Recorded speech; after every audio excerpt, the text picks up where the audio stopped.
ये आपके पास दो इक्वेशन होगी, लीनियर हैं क्योंकि इनकी डिग्री 1 है और दोनों अपने स्टैंडर्ड फॉर्म में ही लिखी हैं, 2 वेरिएबल में हैं। अब इन दोनों के बीच में काफ़ी चीज़ें हम यहाँ पर पढ़ने वाले हैं। एक तो इनका सॉल्यूशन निकालना पड़ेंगे कि इनके सॉल्यूशन कैसे निकालते हैं। तो सॉल्यूशन निकालने के 2 तरीके हैं, एक तो है ग्राफ मेथड और एक है अलजेब्रिक मेथड। इस अलजेब्रिक मेथड में भी 2-3 पार्ट हैं, ग्राफ मेथड में तो एक ही पार्ट है। ग्राफिकली हम लीनियर इक्वेशन 2 वेरिएबल को सॉल्व करना ग्राफ के माध्यम से सीखते हैं। अच्छा जी, अब यहाँ पर जब हम ग्राफ बनाएँगे तो ग्राफ पर चूँकि ये लीनियर इक्वेशन है, जब इनको हम ग्राफ पर रिप्रेजेंट करेंगे तो एक हमेशा सीधी लाइन मिलेगी। ऐसी मिल सकती है, ऐसी मिल सकती है, ऐसी मिल सकती है, कैसी भी जाएगी लेकिन एक क्या मिलेगी हमें, एक सीधी लाइन मिलेगी। अगर हम ग्राफ में किसी भी लीनियर इक्वेशन को रिप्रेजेंट करेंगे तो क्या मिलेगी? एक सीधी लाइन मिलेगी, पहली बात। अब दूसरा, जब हम इनको ग्राफ पर रिप्रेजेंट करते हैं तो हमें 3 तरीके की सिचुएशन मिल सकती हैं। पहली सिचुएशन ये हो सकती है कि 2 लाइन बनाए तो एक ऐसी लाइन जा रही है, एक ऐसी लाइन जा रही है, ये कहीं न कहीं एक पॉइंट पर क्या करेंगी? इंटरसेक्ट करेंगे। ठीक है? दूसरी सिचुएशन ये हो सकती है कि 2 लाइनें हैं और वो एक दूसरे को इस तरीके से निकल जाएँ, यानी एक दूसरे को इंटरसेक्ट ना करें। और तीसरी हमारे पास एक और कंडीशन बनेगी, जहाँ पर क्या होगा कि अगर मान लीजिए दोनों 2 लाइनों को अगर हम ग्राफ पर रिप्रेजेंट करेंगे, तो एक लाइन ऐसे चली गई और दूसरी लाइन इसी पर ओवरलैप करते हुए आ गई। ऐसे ही एक दूसरी लाइन इसी पे बन गई। तो ग्राफिकली रिप्रेजेंट करने पर हमें ये 3 सिचुएशन मिलती हैं। अगर सिचुएशन फर्स्ट है, ऐसा है, तो हम कहेंगे इन दोनों का एक सॉल्यूशन है, यानी इस कंडीशन को हम बोलते हैं कि हमें यूनिक सॉल्यूशन मिल रहा है। यानी दोनों इक्वेशन पर एक ऐसी वैल्यू है जो दोनों ही इक्वेशंस को सेटिस्फाई करेगी। यहाँ पर क्या हो रहा है, इस कंडीशन पर चूंकि गैप बराबर मिल रहा है बीच में, दोनों एक दूसरे को इंटरसेक्ट कहीं पर भी नहीं कर रहे, तो इस कंडीशन पर हमें कोई भी सॉल्यूशन नहीं मिलता और इसे कहते हैं नो सॉल्यूशन। क्या बोलते हैं इसे? No solution. यहाँ पर क्या हो रहा है, एक के ऊपर एक लाइन है, यानी जो पॉइंट पहली लाइन का है वही पॉइंट दूसरी लाइन का है। यानी यहाँ पर चूंकि पॉइंट पॉइंट से ही लाइन बनती है, तो यहाँ पर हजारों लाखों करोड़ों पॉइंट हैं एक लाइन के जो दूसरे लाइन पर ओवरलैप कर रहे हैं। तो यहाँ पर हम कहेंगे, यहाँ पर infinite number of solution find out होते हैं, इनफाइनाइट नंबर ऑफ सॉल्यूशन मिलते हैं। चलिए, ये तो हुआ कि ग्राफ पर रिप्रेजेंट करने पर हमें पता चलेगा कि कब हमें एक सॉल्यूशन मिलेगा, कब हमें कोई भी सॉल्यूशन नहीं मिलेगा और कब हमें इनफाइनाइट नंबर ऑफ सॉल्यूशन मिलने वाले हैं। इसके अलावा ये तो ग्राफ में रिप्रेजेंट करने की बात आई, और ग्राफ पर आप देख रहे हैं जब वन सॉल्यूशन मिलेगा तो दोनों लाइन एक दूसरे को किसी एक पॉइंट पर इंटरसेक्ट करेंगे। यहाँ पर इंटरसेक्ट नहीं होगा, यहाँ पर ओवरलैप करेगा। अच्छा, इन सिचुएशन के अकॉर्डिंग थोड़ी सी बात समझना यहाँ पर। इन सिचुएशन के अकॉर्डिंग इनमें कुछ चीजें और देखी गई, जैसे कि एक बात आती है कंसिस्टेंट और इनकंसिस्टेंट, कंसिस्टेंट लाइंस और इनकंसिस्टेंट लाइन। काफी पूछा जाता है ये क्वेश्चन, तो ये थोड़ा सा ध्यान से समझना। कंसिस्टेंट लाइन क्या होती है और इनकंसिस्टेंट लाइन क्या होती है? कंसिस्टेंट लाइन ऐसी लाइंस होती हैं जिसमें एटलीस्ट वन सॉल्यूशन तो मिलना ही चाहिए, एटलीस्ट वन सॉल्यूशन हमें मिलना चाहिए। तो हम कहेंगे कि ये लाइंस कैसी हैं? कंसिस्टेंट। अब एटलीस्ट वन सॉल्यूशन हमें कहाँ कहाँ मिल रहा है? एक तो इस कंडीशन पर मिल रहा है और एक तो इस कंडीशन पर मिल रहा है। यहाँ एक मिल रहा है, यहाँ पर इनफाइनाइट मिल रहे हैं, मतलब ज्यादा मिल रहे हैं, ऐसा नहीं कि मिल नहीं रहा। यहाँ क्या बोल रहा है, कम से कम एक सॉल्यूशन होना चाहिए। तो हम कह सकते हैं कि जब लाइन इंटरसेक्ट करेंगी या इनफाइनाइट नंबर ऑफ सॉल्यूशन होंगे, इस कंडीशन पर हमें कैसी लाइन मिलेंगी? जो लाइनें होंगी वो कंसिस्टेंट बोली जाएंगी। तो कंसिस्टेंट कब कब मिलेगा? जब यूनिक सॉल्यूशन होगा या फिर इनफाइनाइट नंबर ऑफ सॉल्यूशन होगा। इन दोनों केस में हमें कंसिस्टेंट लाइन मिलेंगी, इनको हम कंसिस्टेंट बोलते हैं। इनकंसिस्टेंट कब मिलेगा? जब हमें कोई सॉल्यूशन नहीं मिलेगा, यानी नो सॉल्यूशन वाली कंडीशन पर हम कहेंगे कि, ये लाइंस जो है वो इनकंसिस्टेंट है। इन दोनों को अगर मान लो ये यहाँ पर कोई कहे कि भाई कंसिस्टेंट लाइन कैसी होती है, तो ये कहेंगे या तो वो कम से कम एक लाइन पर एक पॉइंट पर इंटरसेक्ट करे या फिर इनफाइनाइट नंबर ऑफ सॉल्यूशन। ठीक है, चलिए ये बात सही है। अब आगे क्या हुआ, एक और वर्डिंग आई जिससे बोला गया कोइंसिडेंट। नाम से ही है कोइंसिडेंट, मतलब कोई ऐसी बात जो एक के साथ हो रही है वो दूसरे के साथ भी हो। ऐसी घटना कहाँ हो रही है भाई, इसके साथ एक बार ऐसा घटना हुआ है, बार बार नहीं हो रही। लेकिन इसके साथ क्या हो रहा है, हर पॉइंट दूसरे पॉइंट पर कोइंसिडेंट हो रहा है, मिल रहा है। तो कोइंसिडेंट की घटना कब होती है, जब हमें इनफाइनाइट नंबर ऑफ सॉल्यूशन मिलेंगे, या ग्राफ में देखा जाए, ग्राफ में अगर देखा जाए तो हम कहेंगे लाइंस एक दूसरे को ओवरलैप करें। लाइंस क्या करें, एक दूसरे को ओवरलैप कर रही हैं, उस कंडीशन पर हम कहेंगे कि कोइंसिडेंट लाइंस है, ये कोइंसिडेंट हो गया। ठीक है, अब एक तो ये है कि जैसे कोई भी दो इक्वेशन हमारे पास है, मान लो 2x plus 3y plus 5 equal to 0 या 3x minus 2y plus 6 equal to 0। एक तो ये कहानी है कि भाई इनको ग्राफ पर रिप्रेजेंट करके देखो और आपको पता चलेगा कि भाई इसमें सॉल्यूशन आएगा कि नहीं आएगा, नो सॉल्यूशन होगा या इनफाइनाइट नंबर ऑफ सॉल्यूशन होगा। एक दूसरी कंडीशन आई कि आप बिना ग्राफ में रिप्रेजेंट करे हुए भी ये बता सकते हैं कि इस पर कितने सॉल्यूशन आएंगे। वो कैसे पता चलता है, वो पता चलता है इनके कोफिशिएंट के हेल्प से। यानी जैसे ये कोई इक्वेशन लिखी है, मैंने बताया इसका standard form a x plus b y plus c equal to 0 होता है। ठीक है, लेकिन अगर दो इक्वेशन है तो हम a1 b1 c1 ऐसे मान लेंगे और दूसरे के लिए मान लेंगे a2x plus b2y plus c2 equal to 0। हम इनका कंपेयर कर लेंगे तो a1 हमें कितना मिल रहा है, 2 मिल रहा है, b1 हमें कितना मिल रहा है, 3 मिल रहा है, c1 हमें कितना मिल रहा है, 5 मिल रहा है, a2 कितना मिल रहा है, a2 मिल रहा है सर 3, b2 यानी दूसरी वाली इक्वेशन पे चल रहे हैं, b2 हमें कितना मिल रहा है सर, b2 मिल रहा है -2 और c2 हमें मिल रहा है 6, ऐसा कुछ मिल रहा है। अगर a1 अपॉन a2 और b1 अपॉन b2 बराबर नहीं है तो याद रखिए यहाँ पर हमें यूनिक सॉल्यूशन मिलेगा। कैसा सॉल्यूशन मिलेगा, यूनिक सॉल्यूशन मिलेगा, यानी दोनों लाइन एक दूसरे को केवल और केवल एक पॉइंट पर इंटरसेक्ट करेंगे, ये वाली कंडीशन बनेगी। ठीक है, अगर वहीं पर ऐसा हो जाए कि a1 अपॉन a2 और b1 अपॉन b2 आपस में बराबर हो जाए लेकिन c1 अपॉन c2 बराबर ना हो, तो इस कंडीशन पर हमें ग्राफ पर ऑन ग्राफ अगर देखा जाए तो ग्राफ पर हमें पैरेलल लाइंस मिलेंगी और वी हैव नो सॉल्यूशन, और हमें एक भी सॉल्यूशन यहां पर फाइंड आउट होने वाला नहीं है।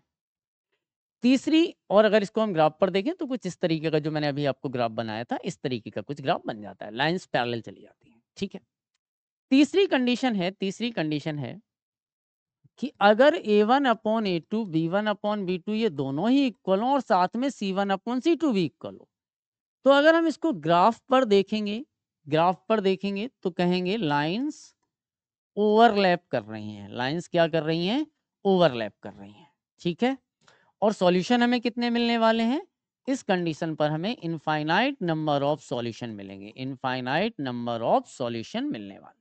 ठीक है राजा भैया, यहां तक सारी बातें क्लियर है।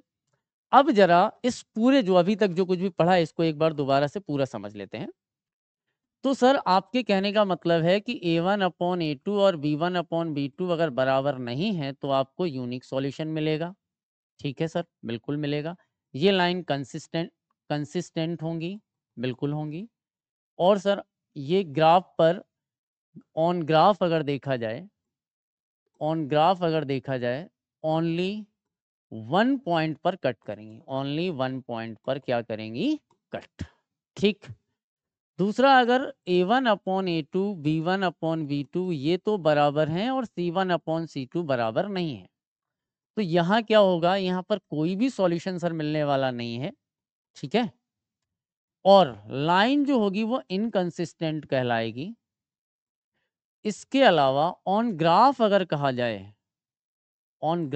कहा जाए तो पैरेलल लाइंस मिलेंगी। ऑन ग्राफ कैसा मिलेगा, जो दृश्य होगा वो पैरेलल लाइन का होगा। तीसरी कंडीशन आती है ये अगर सर ऐसा है तो हम कहेंगे यहाँ पर इनफाइनाइट नंबर ऑफ सॉल्यूशन होंगे, इनफाइनाइट नंबर ऑफ सॉल्यूशन होंगे तो क्या होगा, तो ये कंसिस्टेंट भी होगा, बिल्कुल होगा। और तो और इनको कोइंसिडेंट भी बोला जाता है, कोइंसिडेंट लाइंस बोला जाता है, ठीक है। और ऑन ग्राफ अगर कहा जाए तो ग्राफ पर लाइंस ओवरलैप करेंगे, lines overlap to each other. Sir वो बात तो सब सही है, ग्राफ बनेगा, ये बनेगा, ग्राफ बनेगा कैसे, कोई बात नहीं, बिल्कुल टेंशन नहीं लेना, अभी थोड़ी देर में मैं आपको बताऊंगा किस तरीके से ग्राफ बनेगा और कैसे ये वर्क करता है। ठीक है राजा भैया, चलिए सबसे पहले चलते हैं आज के पहले क्वेश्चन। पहली बात यहाँ पर बोली गई है, विच out of the following type of straight line will be represented by system of equation this and that. अब कह रही हैं अगर ऐसी हैं 3x प्लस 4y जो है वो 5 के बराबर है और 6x प्लस 8y जो है वो 7 के बराबर है, तो ये लाइंस जो होंगी पैरेलल होंगी, इंटरसेक्टिंग होंगी, कोइंसिडेंट होंगी, परपेंडिकुलर टू ईच अदर होंगी। ये दोनों लाइन एक दूसरे पर क्या होंगी, परपेंडिकुलर होंगी। इस तरीके की उन्होंने कंडीशन बताई है। मैंने आपको बताया कि पहले इसको तो थोड़ा अरेंज कर लेंगे, 3x स्टैंडर्ड फॉर्म में थोड़ा सा बना लेंगे, ठीक है, और इसको भी 6x plus 8y minus 7 is equal to 0। अब कंपैरिजन करने पर हमें a1 यहाँ पर 3 मिलेगा, b1 हमें 4 मिल गया और c1 हमें मिला माइनस का 5। a2 हमें मिला 6, b2 हमें मिला 8 और c2 हमें मिला माइनस का 7। ठीक है, यहाँ तक बातें क्लियर हैं। चल अब हमें ये देखना है कि भाई क्या a1 अपॉन a2 3/6 और 4/8 बराबर हैं। बिल्कुल बराबर हैं सर। क्या लास्ट वाला भी बराबर है? नहीं सर, लास्ट वाला बराबर नहीं है। तो ऐसी कंडीशन पर क्या मिलता है सर, पैरेलल लाइन मिलती है। पैरेलल लाइन क्या इंटरसेक्टिंग होती है? नहीं होती है। तो यहाँ पर पहला ही ऑप्शन क्या लिखा है, पैरेलल, तो आंसर क्या आ जाएगा हमारा, पैरेलल। चलिए दूसरे क्वेश्चन की तरफ बढ़ते हैं। दूसरा है find the value of k for which the system of equation this and that are inconsistent. देखिए कंसिस्टेंट और इनकंसिस्टेंट के लिए मैंने कब बताया था, लाइंस पैरेलल होंगी। पैरेलल होने का मतलब इनकंसिस्टेंट तभी होगा जब a1 अपॉन a2 और b1 अपॉन b2 तो बराबर हो और c1 अपॉन c2 बराबर ना हो। तो चलिए a1 अपॉन a2 की जगह हमने लिखा 3 अपॉन के, b1 3 अपॉन के, नहीं सॉरी, ओहो ज़्यादा हो गया, यहाँ ध्यान देना। a1 हमारे पास कितना है सर, 3 है, a2 6 है, b1 माइनस के है, b2 10 है। C1 अपॉन C2 की कोई हमें यहाँ पर जरूरत है नहीं खास। 3 1 जा 3, 3 2 जा 6, 2 से इसे काट दो, 5 आ गया। तो 1 इक्वल टू माइनस के बाई 5 और के की वैल्यू हमें कितनी मिल जाएगी, -5। ठीक है ना, तो के की value -5, B is the right answer. चलिए नेक्स्ट क्वेश्चन की तरफ बढ़ते हैं। अगला क्वेश्चन है, the system of linear equation represented by the lines L and M is consistent. अब ये एक फिगर दिया गया है, अब यहाँ पूछ रहे हैं ये कंसिस्टेंट है, हाँ कंसिस्टेंट है। यूनिक सॉल्यूशन है, हाँ यूनिक सॉल्यूशन है। इनकंसिस्टेंट नहीं है, कंसिस्टेंट 3 सॉल्यूशन, हटाओ, नहीं नहीं नहीं यही वाला है, एक ही सॉल्यूशन हो रहा है यहाँ पर। ये क्या कर रहा है, एल और एम इंटरसेक्ट कर रहा है। चलिए नेक्स्ट चलते हैं, अगला क्वेश्चन है, कह रहा है कि in the given figure graph of two linear equation are shown, the pair of their linear equation is. अब ये इस तरीके से बने हैं, ऐसा लग तो रहा है कि थोड़ा थोड़ा अंदर की तरफ लाइन जा रही है, हो सकता है आगे जाके मे बी पॉसिबल आगे जाके ये एक दूसरे को इंटरसेक्ट कर जाएं। अब यहाँ पूछ रहा है कंसिस्टेंट विद यूनिक सॉल्यूशन, अभी कुछ कहा नहीं जा सकता कि भाई हो सकता है करें, हो सकता है नहीं। Consistent with infinite many solution, overlap तो कर नहीं रही। इनकंसिस्टेंट, पैरेलल भी नहीं दिख रही है, अभी तो इनकंसिस्टेंट है, but can be made consistent by extending these lines. अगर हम इनको बढ़ाएंगे तो कंफर्म हो सकता है कि आगे जाकर इंटरसेक्ट करें, तो अभी हम इसको टिक करेंगे, D is the right answer. चलिए आगे क्वेश्चन में चलते हैं।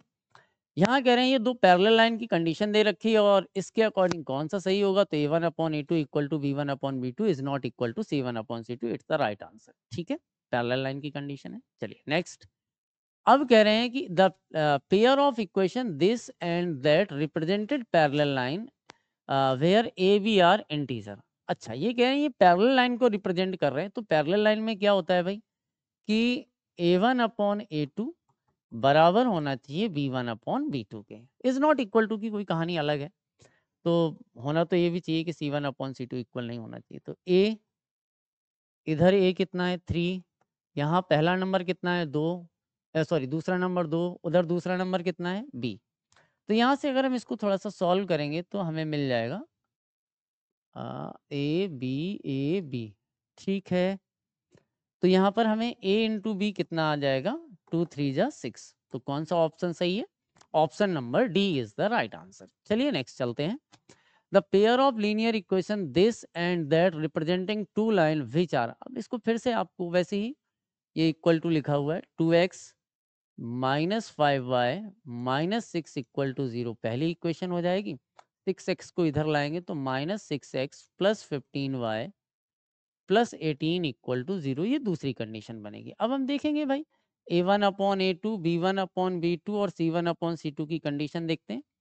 तो 2/-6 और -5/15 इज इक्वल टू क्या -6/18 है? चेक करते हैं पहले। 2 3 जा 1/3 नेगेटिव, 1/3 नेगेटिव, 1/3 नेगेटिव, तीनों ही केस में नेगेटिव वैल्यू आ रही है 1/3, यानी ये लाइंस कैसी हैं? कोइंसिडेंट लाइन आएंगी। कैसी लाइन आएंगी? कोइंसिडेंट लाइन आएंगी। चलिए अब हम चलते हैं अपने अगले क्वेश्चन की तरफ। अगला क्वेश्चन हमारा क्या कहता है? अगला क्वेश्चन है, कह रहे हैं कि 3 चेयर एंड 1 टेबल कॉस्ट 900 है, where is 5 chair and 3 table cost 2100 है। If the cost of 1 chair is rupees x and the cost of 1 table is y, then the situation can be represented algebraically as. तो कह रहे हैं एक equation, मतलब एक कोई लैंग्वेज दी गई है, उसके अकॉर्डिंग आपको यहाँ पर इक्वेशन रेडी करनी है। ये बहुत ईजी होते हैं। अब उन्होंने कहा चेयर को x मानो, टेबल को y मानो, और दोनों मिला के कितने के मिल रहे हैं? 900 के। यानी पहली इक्वेशन तो सर बनी बनाई है कि 3x और y मिला के कितना हो रहा है? 900। अब 5 चेयर है तो 5x हो जाएगा, 3 टेबल है तो 3y हो जाएगा, इक्वल टू 2100। इन दोनों की दोनों इक्वेशंस बन गई, यही रेडी हो गई। देख लो, जो भी मैच कर जाए वही आपका आंसर हो जाएगा। चलिए नेक्स्ट क्वेश्चन की तरफ बढ़ते हैं। अगला क्वेश्चन है हमारे पास, if the system of equation this and that is inconsistent. Inconsistent हमेशा तभी आएगा जब पैरेलल लाइन होंगी, और पैरेलल लाइन की कंडीशन वही पुरानी, A1/A2 equal to B1/B2 is not equal to C1/C2। चलिए A1/A2 हमारे पास कितना होगा? सर ये पहले वाले का A1 हो गया, दूसरे वाले का A1 सर ये रहा। B1 कितना है? B1 है सर K-1, K-1 ही है ना जी, बिल्कुल। और B2 हमारे पास यहाँ y लिखा है, तो y की जगह कितना आ जाएगा? 1।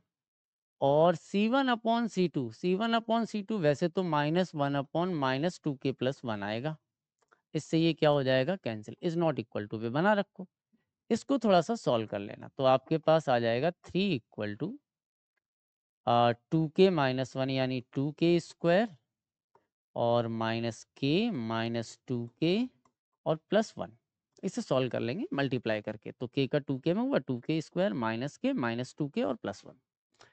चलिए थोड़ा सा और इसको समझाते हैं। 2k स्क्वायर, 2k और जी कितना हो गया? 3k प्लस 1, 3 उधर जाएगा 2 आ जाएगा, तो यानी हम कुल मिला के यहाँ कह सकते हैं ये जो इक्वल टू वाली कंडीशन है उसके according 2k square minus 3k, 3 उधर जाएगा तो माइनस को हो जाएगा इज इक्वल टू 0। चलो अब इसे सॉल्व करते हैं। माइनस के 4k में से प्लस का k माइनस का 2, यहाँ से 2k कॉमन ले लेंगे, हमारे पास आ जाएगा k-2, और यहाँ से 1 कॉमन हो जाएगा k-2, k-2 दोनों में से कॉमन हो जाएगा, और यहाँ आ जाएगा 2k प्लस 1। ठीक है, अब यहाँ से या तो k की वैल्यू 2 होनी चाहिए या k की वैल्यू होनी चाहिए माइनस का 1/2। भाई या तो k-2 0 के बराबर या ये 0 के बराबर, k की वैल्यू आ गई। अब k की वैल्यू ये जो आई हैं उनको ये भी देखना पड़ेगा कि वो सेटिस्फाई कर रही हैं कि नहीं। मान लो k की जगह आपने 2 रखा, तो k की अच्छा 1 माइनस 1/2 तो इन्होंने रखी ही नहीं है, तो अब हमारे पास एक ही ऑप्शन है। ऑप्शन कौन सा है? k इक्वल टू 2, बस यही आंसर है। -1/2 के लिए उन्होंने जगह ही नहीं रखी है। चलिए नेक्स्ट आगे बढ़ते हैं। दो लाइंस हैं given by the parallel, the equation of the one of the line is this, the equation of the second line can be. देखिए अगर ये पैरेलल हैं तो इसके साथ वाला जो नंबर होगा वो इसका मल्टीपल ही होना चाहिए।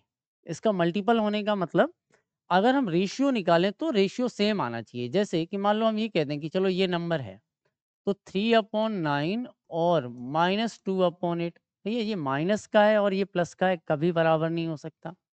ये दोनों नेगेटिव वाले हैं, ये भी बराबर नहीं हो सकते। हाँ, ये नेगेटिव, ये पॉजिटिव, इसमें कुछ आसरा दिख रहा है। तो वैसे तो मैं आपको बता दूं कि ये मेरे हिसाब से यही आंसर होना चाहिए, क्योंकि एक पॉजिटिव एक नेगेटिव बाकी कहीं है भी नहीं।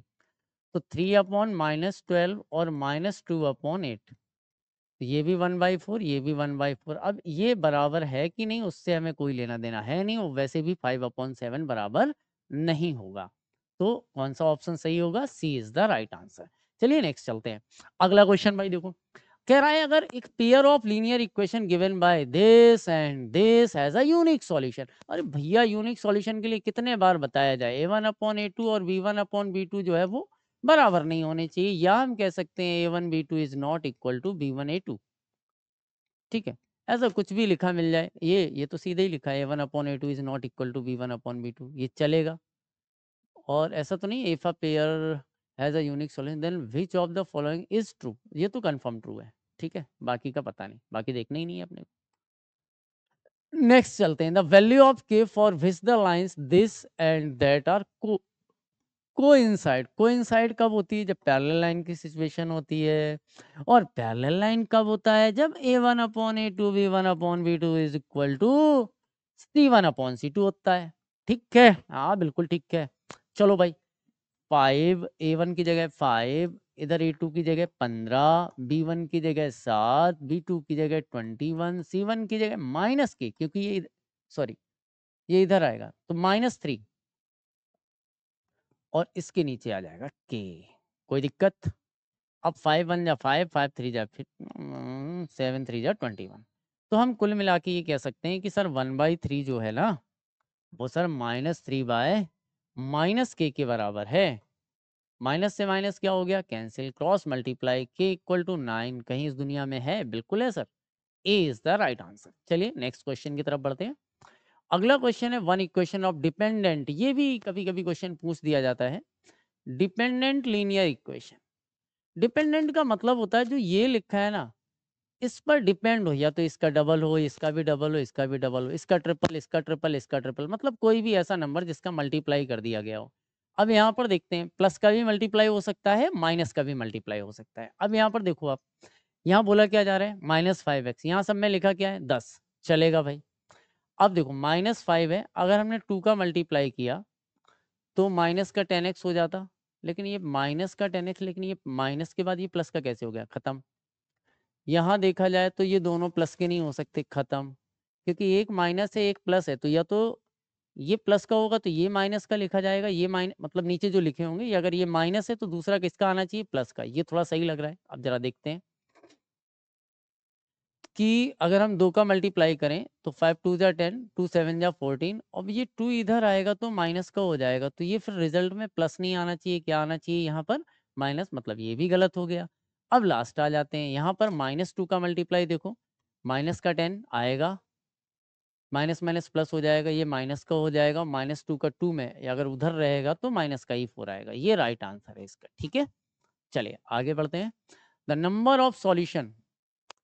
यहाँ पर बोला जा रहा है कि 3 की पावर अगर x plus y equal to 243 है, और 243 की पावर x माइनस वाई अगर 3 है, तो बताइए कि इसमें कितने नंबर ऑफ सॉल्यूशन पॉसिबल हैं। तो 3 की power x plus y is equal to 243 को आप 3 के टर्म में लिख लो, तो 3 3 जा 9 3 जा 21, 9 3 जा 27, 27 3 जा 81, और 81 3 जा मतलब 3 3 3 2 5, ये लिखा है 3 की पावर 5।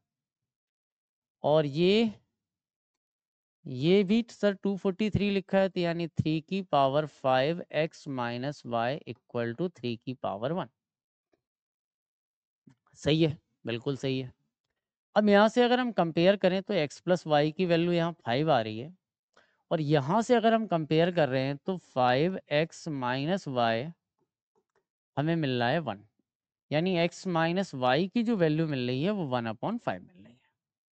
अब अगर हम कंपेयर करेंगे कि चलो एक इक्वेशन ये एक ये है, सॉल्यूशन कितने हो सकते हैं, तो भाई a1/a2 से देख लो। a1 यहाँ पर क्या है 1, उधर a2 कितना है 1, b1 कितना है 1, b2 कितना है -1, यही दोनों बराबर नहीं है। इस कंडीशन पर हमें कितने सॉल्यूशन मिलेंगे, यूनिक सॉल्यूशन मिलेगा, यानी केवल और केवल एक सॉल्यूशन यहाँ मिलने की पॉसिबिलिटी है। चलिए अगले क्वेश्चन की तरफ बढ़ते हैं। अगला क्वेश्चन हमारा क्या कहता है, कह रहा है कि the line x equal to a and y equal to b are intersecting parallel overlapping none of this. Actual में ये इंटरसेक्टिंग होंगी, क्योंकि जब हम x इक्वल टू ए का ग्राफ बनाते हैं, यानी x इक्वल टू जैसे 2 लिखा है, तो कोई लाइन x इक्वल टू 2 से पास हो रही है। जब हमने मान लो y इक्वल टू 4 बनाते हैं, तो कोई लाइन 1 2 3 4, तो कोई लाइन कहाँ से पास हो रही है 4 से, तो दोनों जहाँ इंटरसेक्ट करेंगे वो केवल और केवल एक ही पॉइंट मिलेगा। तो इस कंडीशन पर हम कहेंगे कि इनके ये एक्चुअल में सॉल्यूशन ही लिखे हैं। ए कॉमा बी वो पॉइंट होगा जहाँ पर ये इंटरसेक्ट करते हैं।